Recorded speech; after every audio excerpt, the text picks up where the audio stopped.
show on the road. You may have noticed a different formula sheet. I've just added some more stuff because we're going to need some of this stuff. Oops. Wonder what happened there. Try that again. So you can grab your own version of this or maybe take a screenshot sometime. So last time we looked at finding integrals with sines and cosines in various combinations. And I think we finished with the ugliest ones, weren't they? Like the sine squared cos 4, right? So what we're now going to do is still on that theme, but let's look at cosines and sines, or questions that will eventually become cosines and sines, and see how they work. Let's start with this one. Cosines and sines play well together.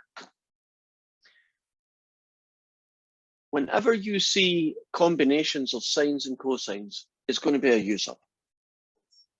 And it's going to be a U-sub of one of two types. It's either going to be U equals sine theta or U equals cosine theta. So don't try and do anything else, not a good idea. U equals sine theta, U equals cosine theta 99% of the time. So you get a 50-50 chance here, but only one of them works. Cosine or sine.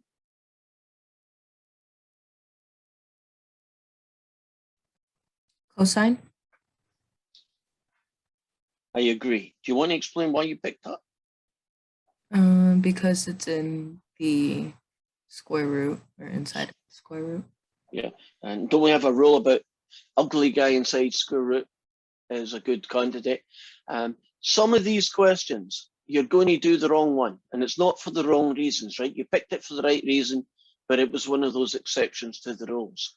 When you do that, hopefully you'll recognize that it's wrong, and you just throw that one away and you do the other one, right? Since there's only two choices, doesn't that make it at least doable, right? You know, it's one or the other. So, you know, sometimes you're just not going to be able to tell easily, but that comes with experience. Eventually, if you do enough of them, you start noticing, oh, I've seen one like that before, and it was cosine theta that I did. Now let's see where this one leads then.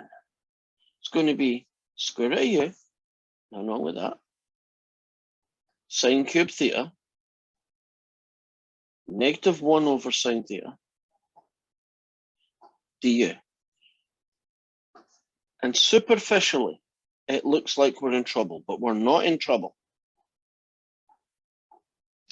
It's not uncommon, isn't it, to have sine squares and cos squares left over, right? That happens quite a lot. But we can fix that. Isn't our goal just to figure out how to turn a sine squared into something with a cosine? And that's what all this stuff here is about, isn't it?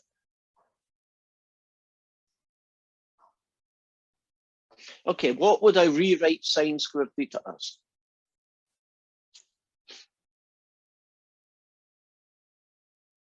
How would I rewrite sine squared theta?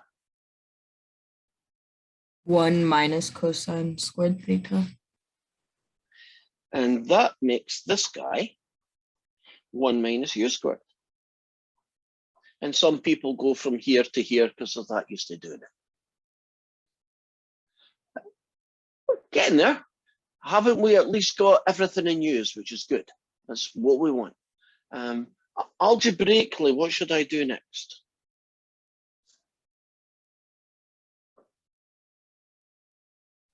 Distribute. Should I rewrite the square root of u as something else to help with that distribution? It would be u to the power of 1/2. Agreed. Are you all happy about how that happened? Would there be a negative in front of the square root of u from the -1 over sine? I missed it. And now we've got it. Well, actually, since now we've got it, I should use it. Well cut. Yeah.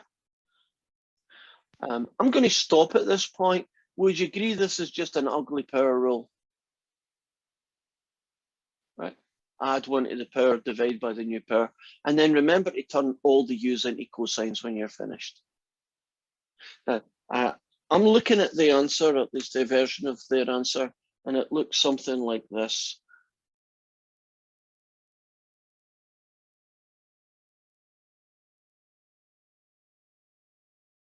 And some other stuff, right?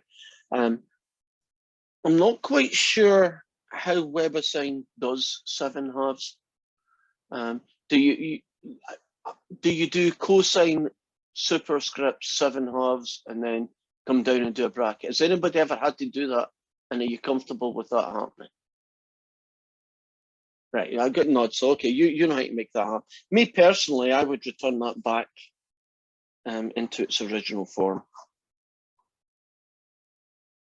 which I think is much prettier as well, right? Actually, that's probably a little bit easier to type as well, isn't it? So that's the end of that question. See what else we got. Not going to do this one, just set it up. So it's going to be try that again.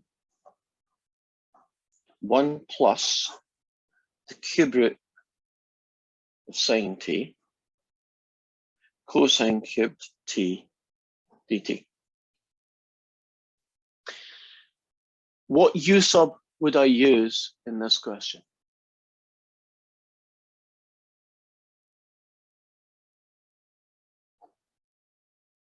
Sine t or cosine t? That's the only choices you get in these questions.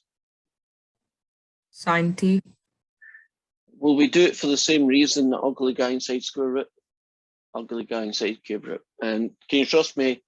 It works. But you're going to have to deal with a cos squared as you did before. And it's a bit uglier because of that. Again, I'm not doing this question, but just basically setting it up.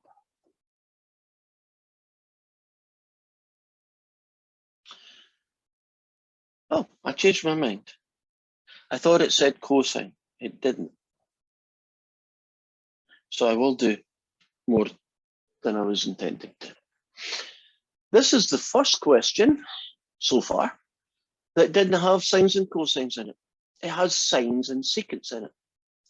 Sines and secants do not play well, right? They don't interact. You won't see any formulas over here with sine squareds equals secant squareds. That's not really the way that goes. Whenever you get a question that has sines and the other guy is tans, secants, cosecants, whatever it is, your first job is going to rewrite it in terms of sines and cosines.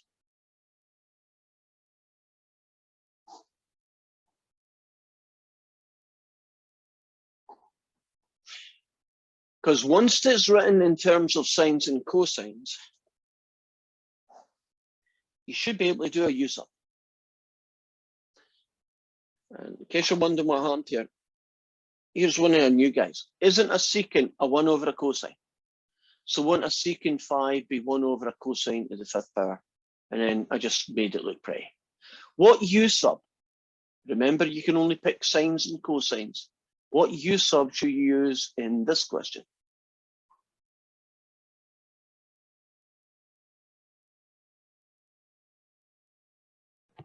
Would it be cosine?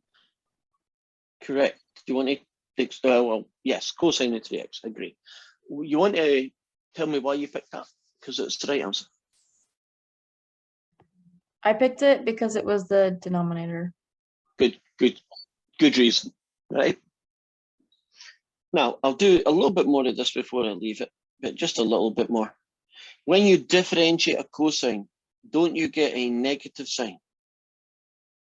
In this case, 3x. But what else do you get because it is the cosine of 3x? It's not just negative sine 3x.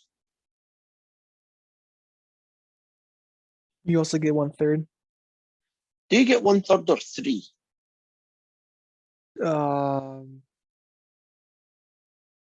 3? Aren't you differentiating? Oh, yeah.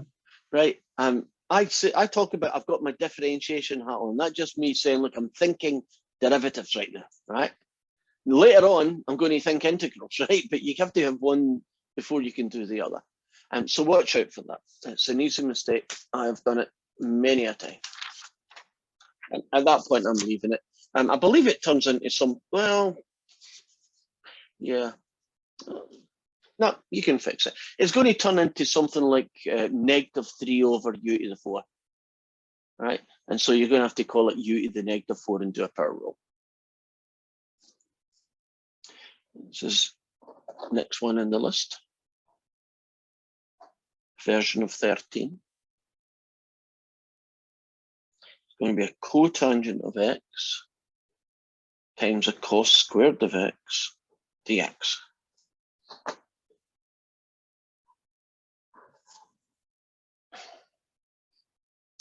Okay, tell me a different way to write cotangent of x that uses sines and cosines.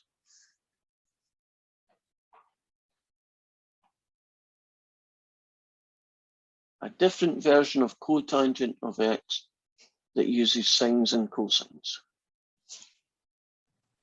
Would cotangent be cosine over sine? Yeah, it's that guy down here.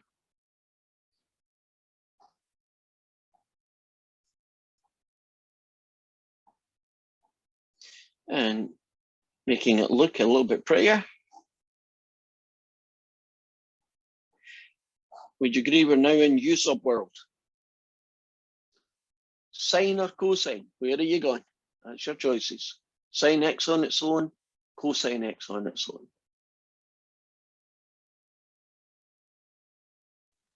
Would it be sin x? Correct. Why are you picking that one? Because it's on the denominator. Right.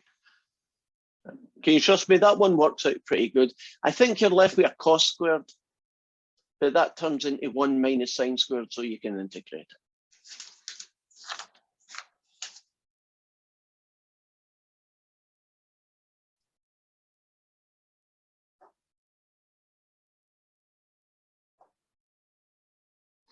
Tan squared x, cosine cubed x.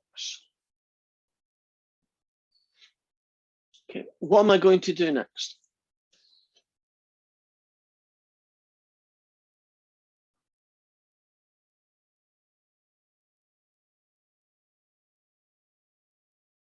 Tans and cotangents don't play well together. So what am I going to do next?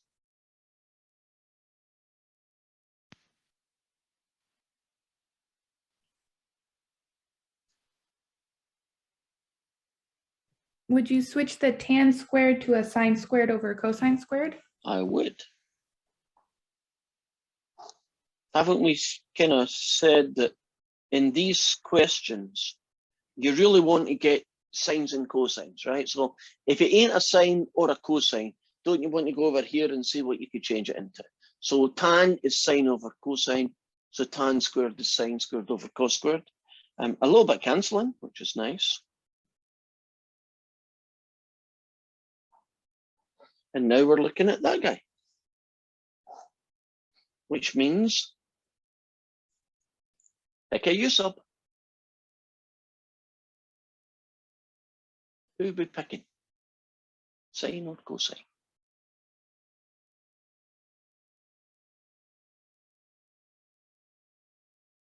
Sine or cosine?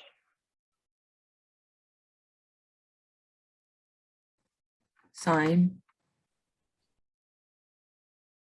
Correct. I believe you end up with U squared, which is very easy.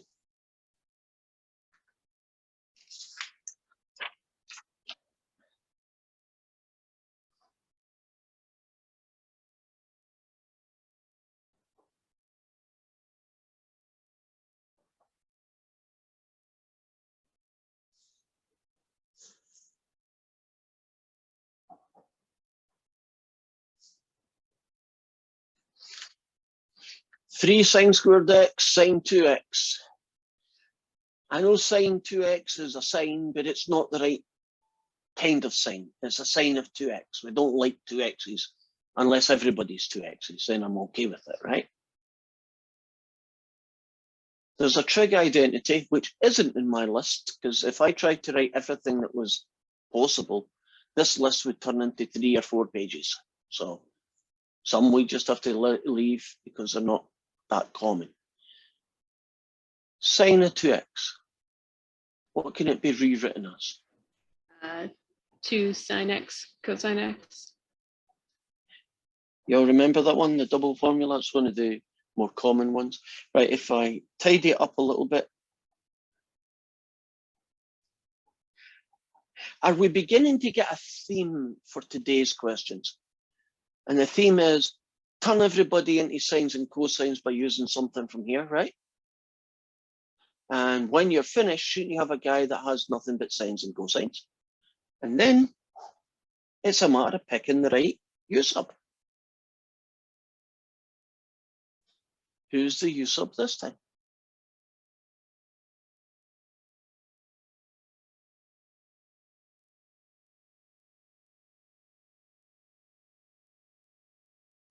That's going to be the sine x. It is. Good news. Sometimes you get really lucky. Do you know this one both would work? So you could have done cosine x and it would have been a little bit more work to do it, but it would have worked, right? You would have got the right answer. Unfortunately, I don't know if WebAssign would realize it, because you might say, what do you mean unfortunately? If you did it the other way, the answer would be correct, but it wouldn't look the same as the first one. So the first one might look like 7 cos cubed plus 5 cosines. And the other one would look like 5 sine cubes plus 3 cosines, right? They would, one would be cosines and the other would have nothing but sines in it. And although they are different looking, mathematically they are the same thing. So you might find that WebAssign only expected the sine version, right? The answer that had none but sines in it. And doesn't mean you're wrong. If you did it in a test, I would get the points because it is correct. We good with that one? Yeah, you can finish it. Got one more guy I want to do, and then we'll have finished the sines and cosines. And this one is question 21. It's 0 pi upon 4.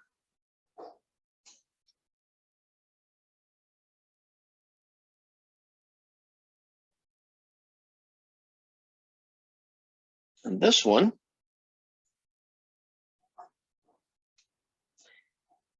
eventually you won't use a u-sub, but I have to do excuse me, I have to do some work on this. 1 plus cosine of 2x inside the square root, it's dead in the water. There's not a u-sub in the world that'll save you. Don't even think about u-subs. What I can do, however, is I can go hunting for a different version of cosine 2x that uses nothing but sines and cosines, right? This one's pushing it, but hopefully somebody in the other class had it. Maybe they had it in front of them, I don't know. But they did tell me it. Does anybody know a formula for the cosine of 2x? I know the sine of 2x, most people remember that one because it's pretty easy to remember. But can anybody remember the cosine of 2x? There's actually 3 versions of it, but only one of them is the one I want. Cosine x minus sine x. Cosine squared x minus sine squared x is one of the 3, right? Okay. Cosine squared x minus sine squared x is one of the 3. I'm not going to use that one because would you agree it doesn't help? It's even uglier. But there is 2 more versions. One of them is still to come. I want the version that's got the cos squared in it. 2 times cosine squared minus 1. Yeah. Did you find that, or did you just come?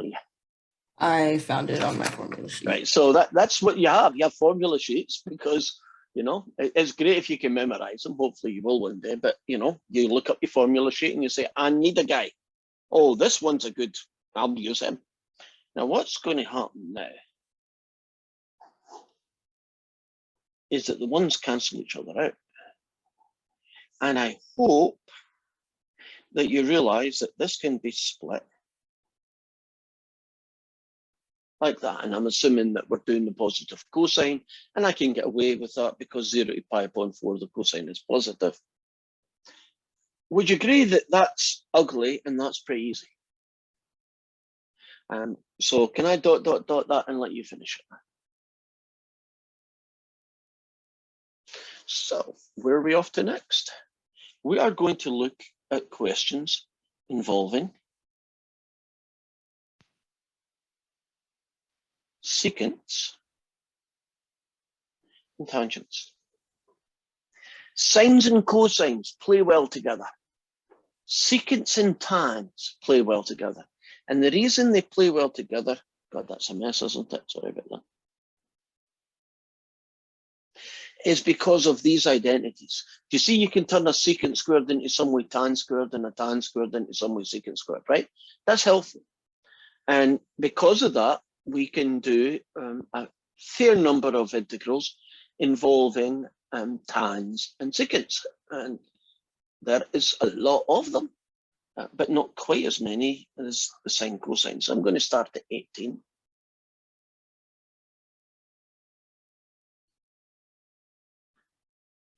So as long as your question has secants and tans in it, as this one does, you can do a U sub. And the U sub is a single tan on its own or a single secant. So it's U equals secant x or U equals tan x. Isn't that good? You don't need to do cubes and all sorts of stuff. Single guy. Now, sines and cosines are a little bit easier to pick. I think you're going to have to think a little bit harder about secants and tans. One of these guys is your U sub. Who?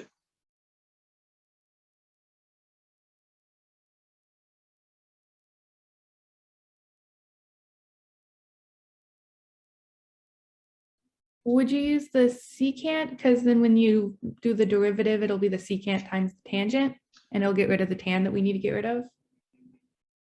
I don't need to say any more. That's exactly the reason, and that's why you pick it. So let's trace it out. Just like she said, you differentiate and you get a secant tan. So hopefully you remember the derivative of secant and secant tan. And then you do the crossover.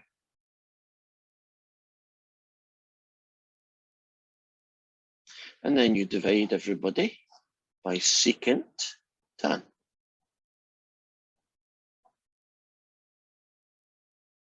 To isolate the dx.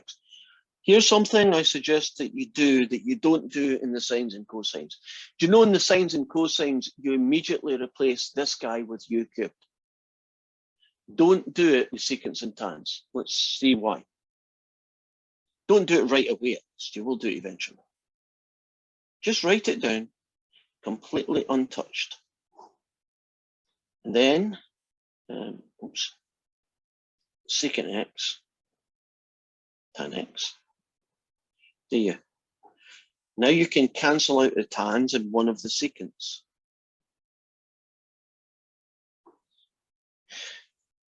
Do you see why it was a good idea not to start replacing too early on? Because when you do secants and tans, there's stuff that you want to be able to cancel, and if you've already turned it into a U, you kind of lose track of it. Now, doesn't this guy now just become 2U squared? Would you agree that's pretty easy to do as a power rule? Right. Let's move on and let's do this fella. Oh, I called that 18. I should have called that one 16 because this one's 18.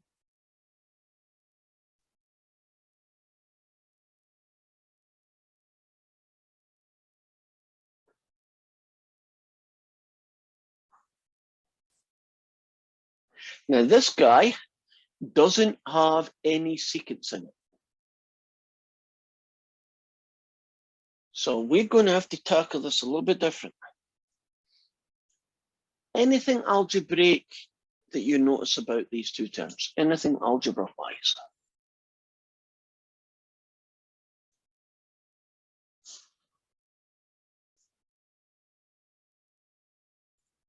I have tan squared plus tan to the 4. Anything you could do algebra-wise? You could either factor out a tangent squared or convert the one on the right to tangent squared. I like your first suggestion, so I'm going to go with that one. Okay. Now, oh, by the way, my goal here is to get secants and tangents. In some way or other, I want secants and tangents, right? Is there anything that 1 plus tangent squared is equal to? Secant squared. Would you agree that we've got the goal that I was wanting? I want an integral with secants and tans in it, right?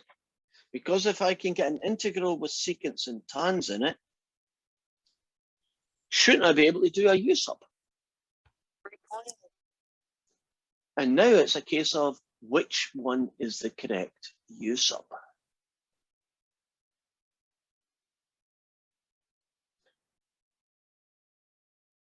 One works, in this case, one works and the other doesn't. Tangent. I think I heard tangent. Is that what I heard? Yep. Okay, good. What's good about tangent? Why is it the right choice? What's it going to do eventually? Reciprocal of its derivative cancels out the secant squared. Okay, so let's see what we get. If you differentiate a tangent, you get a secant squared. If we do the crossover, du is secant squared dx, and divide by secant squared, we isolate the dx. So it's now going to be the integral of tangent squared, secant squared, times 1 over secant squared du. That becomes the integral of tangent squared du. And since our u sub was tangent, oh, isn't that a very elegant looking answer compared to what it started life off as? Would you agree it's a very nice answer, right? Power roll and you're done.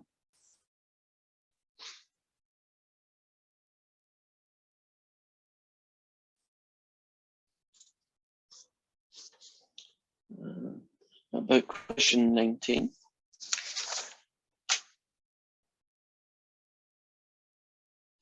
Tan cubed x, secant x, dx. I'm not going to do really much with that at all, except one thing. Who is the right u sub for this question?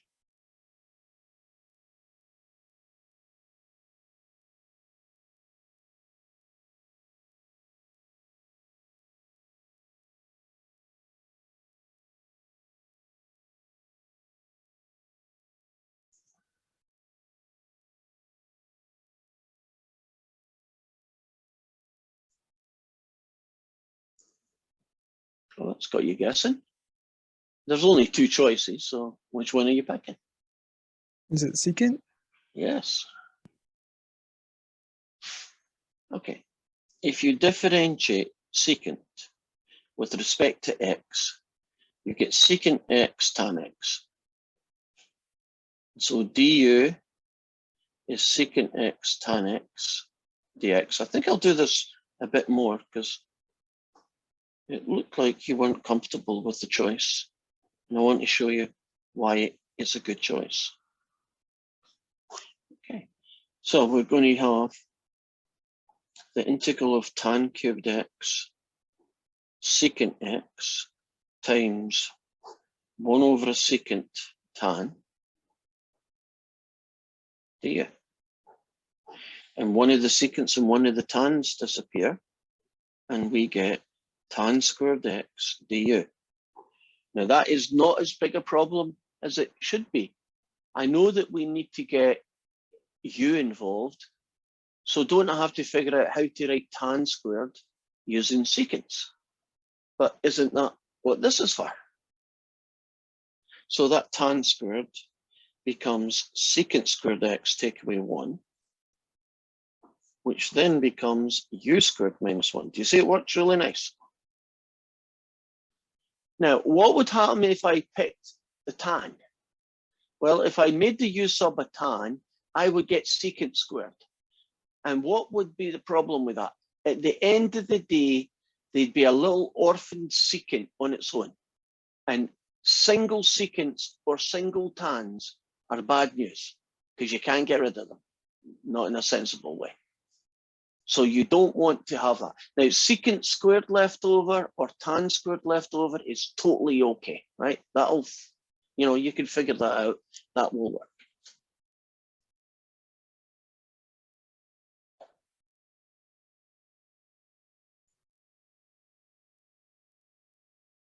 Are we good so far?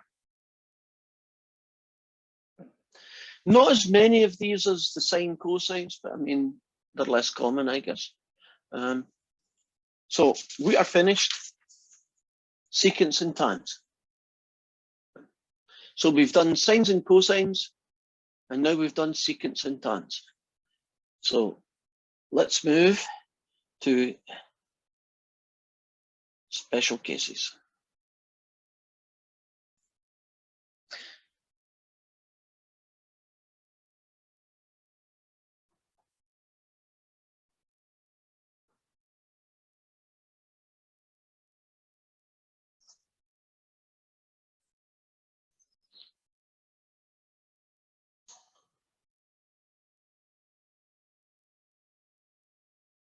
What method shall we use to solve this integral?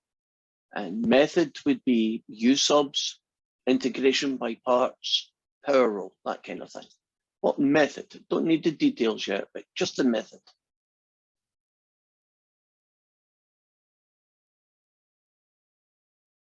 You would use integration by parts because it's two functions multiplied by each other. You all agree with that? Good, because it's the right thing. You see, you got to have an open mind in a question, because everything up to right now, hasn't everything up to right now been some kind of trig with u sub or some kind of trig manipulation, and then boom, out of nowhere, integration by parts. So I need to choose an f of t, and I need to choose a g of t. Agreed?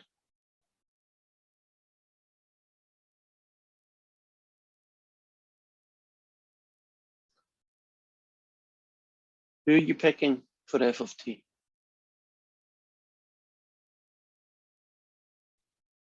$90. Correct. Which means its derivative is 9. In fact, isn't that the normal rule? If you're a polynomial, pick that one.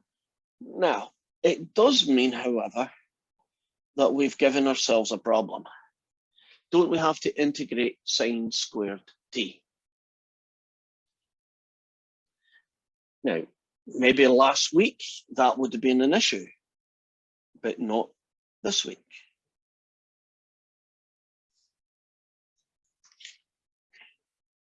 Can I turn sine squared t into something else that allows me to integrate? Is there anything in this list here that would be helpful for integrating sine squared t?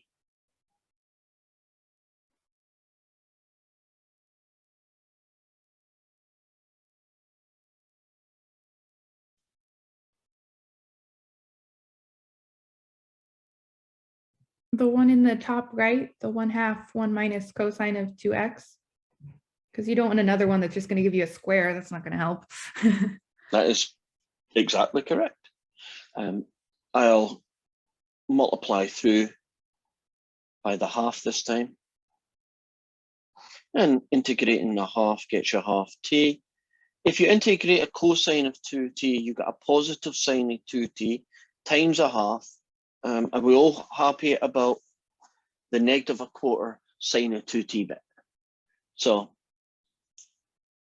our integral, our capital G of t, is that ugly guy. So let's return to our question then. Capital G of t is 1/2 t, take away 1/4 the sine of 2t. And integration by parts then says it's f of t. So this thing is equal to f of t, capital G of t, take away the integral of f dash t, capital G of t, dt. Sometimes you just got to trust the math, because you might be a little bit worried right now, especially with this term. But let's trust the math and see what happens. It's going to be 9t times all this ugly stuff.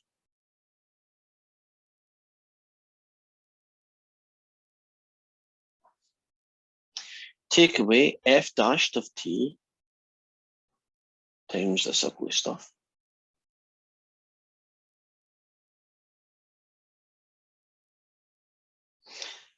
I'll distribute this out. So that's 9/2 t squared minus 9/4 t, the sine of 2t. Two negatives make it a plus. And what else can I do? I could probably pull out that 9. And I can't actually make that a plus after all. But I can at least pull out the 9. And I'm now left with 1/2 t, take away 1/4 the sine of 2t. So that's a takeaway. Nothing very pretty, but it's doable.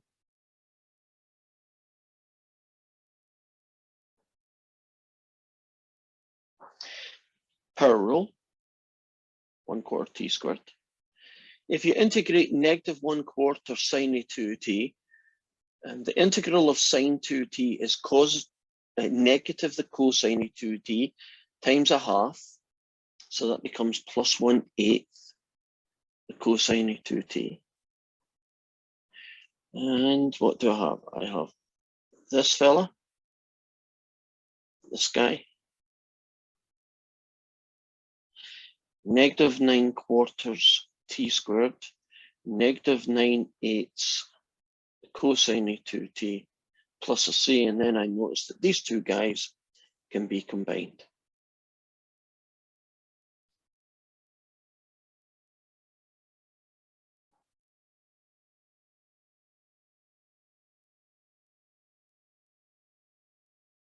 Barring the fact I can't count, would you agree that that question is finished, right? We did integrate.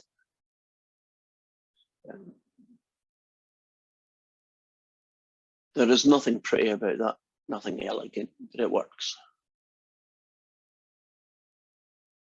Are we comfortable with that question?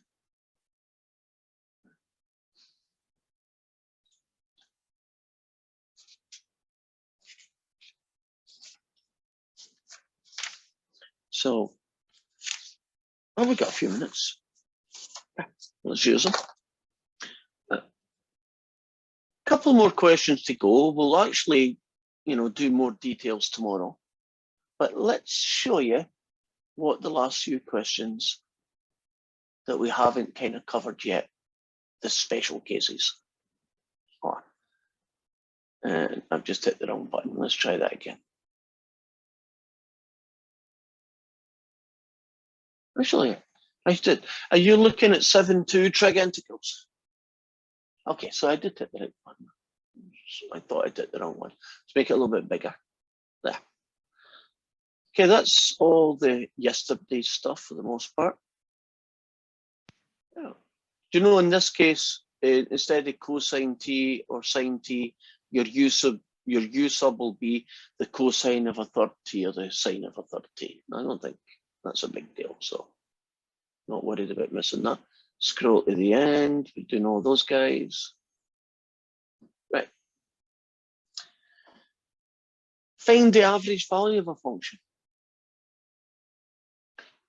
Can you remember the formula? 1 over b minus a, the integral from a to b. And this is the guy that you're going to get the answer for, right? So u sub, right, is ready to go. I don't need to do much. What u sub will work for 23? Sine x or cosine x?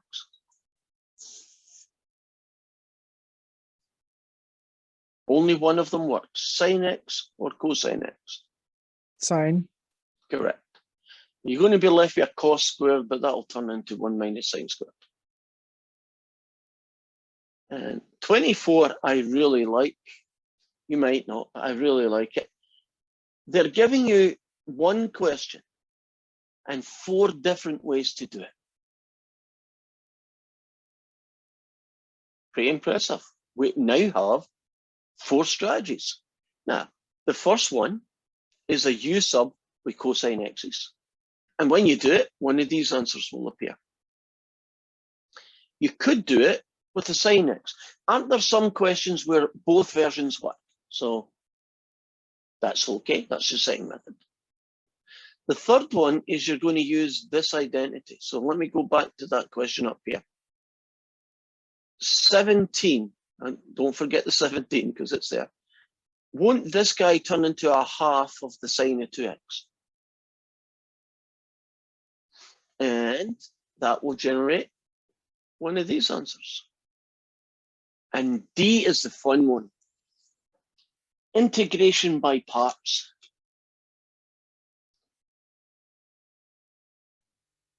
Wouldn't you make that f of x and make that g of x?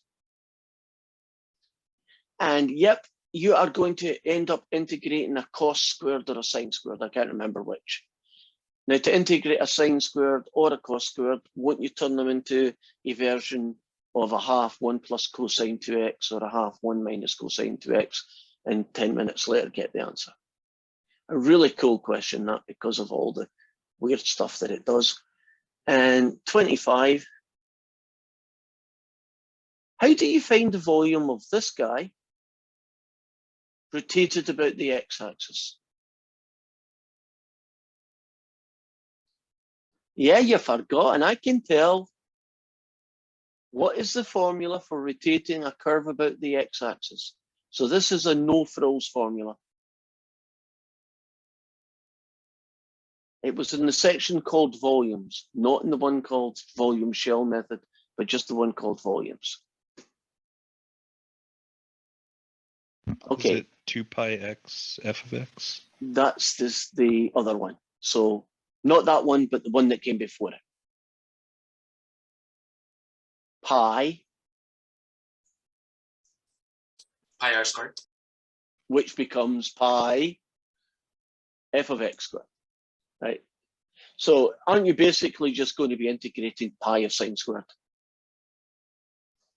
And I like to chuck in a couple of videos at the end. So watch the videos, and they're kind of good. Well, I think they're kind of good because at least you get to see other ways of looking at things sometimes. And I think that's a positive thing. But we are finished for today. Perfect timing. So say your last name and bye-bye. I'll hang about for a few minutes in case there's questions. So last name and bye-bye.